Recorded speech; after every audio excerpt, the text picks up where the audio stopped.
आणि आता थेट जातोय आपण जम्मू काश्मीरमध्ये, कारण की जम्मू काश्मीरमधील पूंछ आणि किश्तवाड़ या जिल्ह्यात मुसळधार पावसानंतर पूर स्थिती निर्माण झालेली आहे। पूर आणि दरडी कोसळण्याच्या घटनांमध्ये आतापर्यंत 11 जणांचा मृत्यू झालेला आहे। पूंछमधील सुरनकोट भागामध्ये दरड कोसळली आहे, त्यामुळे एक घर ढिगाऱ्याखाली कोसळले। घटना घडली त्यावेळी घरात 8 जण होते। आतापर्यंत 2 वर्षांच्या सोफियान यासीरसह 5 जणांचे मृतदेह बाहेर काढण्यात आले।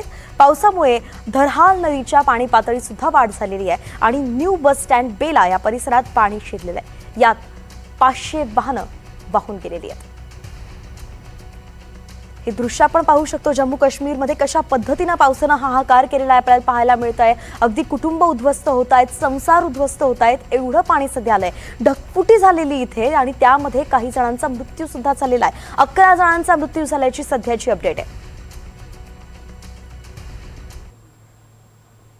आता जातोय थेट उत्तराखंडमध्ये। उत्तराखंडमधील बागेश्वर जिल्ह्यातील कापकोट ब्लॉकमधील मौंधुरा भागात शनिवारी संध्याकाळी दरड कोसळली आणि ही घटना आपण थेट दृश्यांच्या माध्यमातून एनडीटीव्ही मराठीवरती पाहतोय।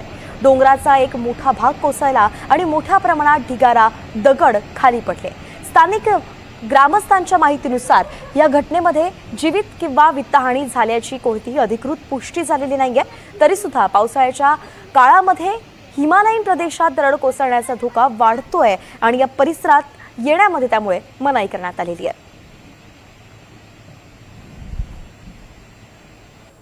दरम्यान मुसळधार पावसामुळे अमरनाथ यात्रा तसंच वैष्णोदेवी यात्रा सुद्धा स्थगित करण्यात आलेली आहे। जम्मू आणि काश्मीरमध्ये सध्या मुसळधार पाऊस कोसळतोय। भूस्खलनाच्या शक्यतेमुळे पहलगाम आणि बालटाल या दोन्ही पारंपरिक मार्गावरून जाणारी अमरनाथ यात्रा पूर्णपणे स्थगित करण्यात आलेली आहे। भाविकांनी तिथून पुढे जाण्याची परवानगी नाही आहे, तर मुसळधार पावसामुळे वैष्णोदेवी मार्गावरती पाणी साचलेलं आहे। म्हणून यात्रेकरूंना जम्मू आणि रामबन इथल्या निवास केंद्रांवरती थांबवण्यात आलेलं आहे।